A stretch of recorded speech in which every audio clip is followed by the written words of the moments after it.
Galera, antes de começar esse vídeo, né, como sempre, já vou pedindo pra vocês, já deixa o seu like aí, se inscreve no canal, o assunto é bem interessante. Segue a gente lá no Instagram também pra dar essa força, né? A gente não para de crescer lá no Instagram e estamos cada vez aí mais com um público maior e podendo trazer coisa legal pra vocês lá. E também eu posto muita coisa antes lá do que aqui. Então, geralmente chega um smartphone pra mim, antes mesmo de eu postar no canal, já tem uma coisa legal lá sobre ele.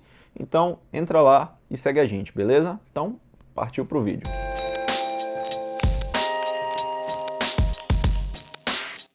Beleza, pessoal, hoje nós vamos falar aqui sobre um assunto um pouquinho diferente, né? Vamos falar sobre esse novo processador que a Qualcomm está lançando aí, que veio no Zenfone Max Shot, né? Que é o QCIP ou apenas CIP, né?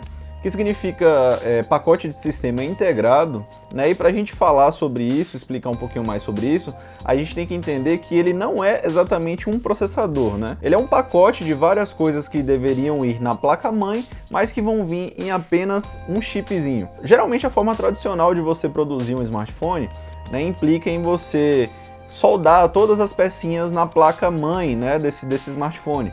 Então ali naquela placa-mãe você vai encontrar processador, GPU, modem para 3G, 4G, Wi-Fi, Bluetooth, todas aquelas coisas ali, elas vêm em chipzinhos, microchipzinhos que você vai soldando na placa-mãe ali, até você chegar a tudo que você precisa e deixar aquela placa-mãe pronta. É basicamente como a gente vê ali numa placa-mãe de computador. Bom, o CIP é uma inovação tecnológica, né, com certeza, né, porém não é tanto quanto a gente pensa, né, de certa forma.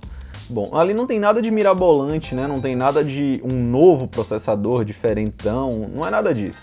Ali dentro do CIP, né, a gente tem o SoC, que é o processador junto com placa de vídeo e alguns outros componentes, que, por exemplo, nesse caso do CIP One, né, que foi o primeiro que foi lançado agora, é baseado no SoC Snapdragon 450, né? Que é basicamente o Snapdragon 625 com um downgrade aí no clock de 0,2 GHz, né? Então é basicamente ali um processador intermediário que a galera já conhece, que é um processador econômico, tem um desempenho legal, eu acho que acredito ali que ele faz na casa de uns 70 mil a 80 mil pontos no AnTuTu, mais ou menos, né? Essa pontuação dele.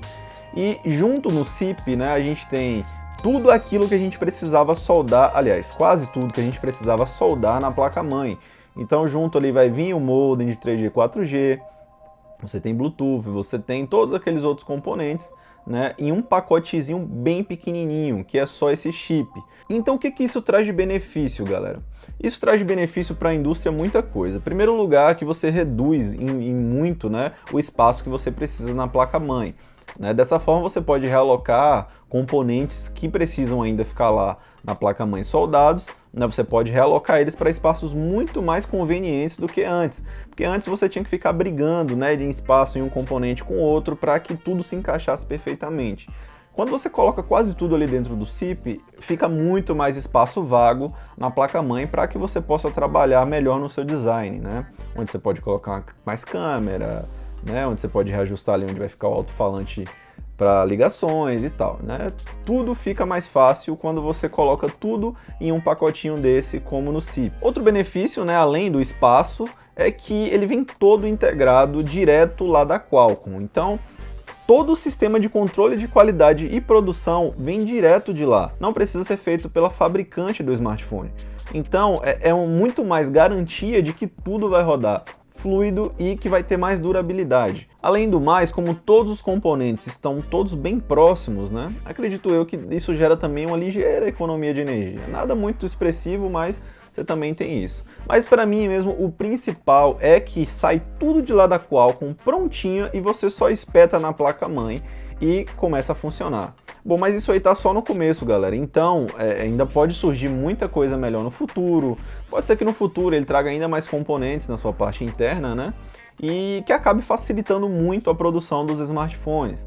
Por exemplo, na hora de você produzir smartphones, muitos ali não passam pelo controle de qualidade. Às vezes acontece alguma coisa errada na placa e aí, na hora de testes, né, precisa que essa placa seja descartada E com o SiP que já vem prontinho de lá da Qualcomm, isso fica muito mais difícil de acontecer. Então é muito mais interessante do que a forma tradicional de se produzir um smartphone. O Lumia 8 Lite teve um probleminha de Bluetooth em alguns lotes, pelo que eu percebi, né? E é uma coisa que seria bem mais difícil de acontecer caso ele já fosse produzido com o SiP, por exemplo. Então é basicamente aí em que ele entra e pode ser muito útil e pode ser bem legal para a indústria atual. Bom, pelo menos por enquanto eu não consegui, analisando aqui, achar nenhum contra do SiP.